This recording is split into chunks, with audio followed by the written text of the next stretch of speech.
we've just met with Mr. Einar Askgaard, who is the museum curator for the Hans Christian Andersen Museum and a kind of national expert on the subject. And yeah, we found out some really interesting stuff.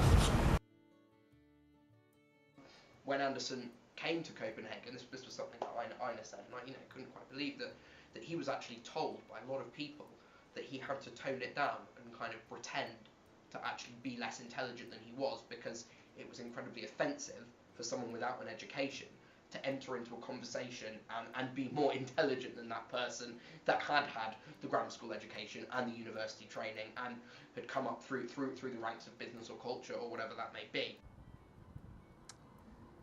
One of the few modern writers at that time to say that God has, inspired his pen, he at times really felt that a lot of his fairy tales, a lot of his fantasy and the stories and the fiction that he would create with his mind came from God. He talked about it being a God-given writ, really. Is that Andersen wanted to be an actor. He wanted to be an actor and a dancer, a song and dance man, essentially, and become this great musical kind of figure, singing and dancing and acting, and it didn't quite turn out like that, didn't quite have the legs for it.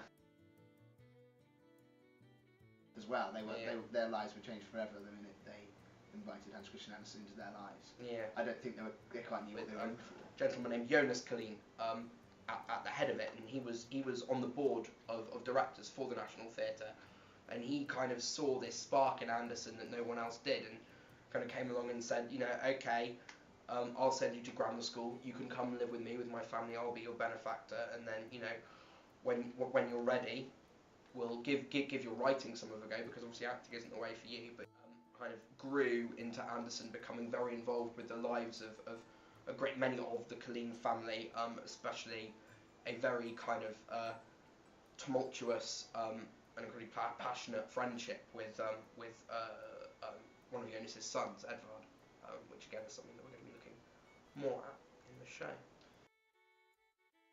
Went and lived with Dickens for several months in London, nearly drove Dickens mad with his dodgy habits and his precocious nature, I think is probably the best way to describe him. I think the quote was effeminate ways. Effeminate ways, yeah. I mean, something that really came out of the meeting with Einar is how true it is that, you can read all the books you want, but you can't ask a book a question, One other thing I'd like to add to that as well, but you can't ask a book a question, but you also can't hear the structure and phrasing of the writer of that history book in the same way that you can in the way Einar spoke. As a Dane himself, he spoke with the same formality and sentence structure that Andersen writes with, and to sit across the table from someone who has that living, breathing Danish culture in there, in every essence, the way they speak, the way they phrase things, the way they sum things up, I think is something that is far more inspiring than any of the what previously we considered to be quite interesting books we've read on it. So it was great, really great. This is the great man himself here. It's not really him.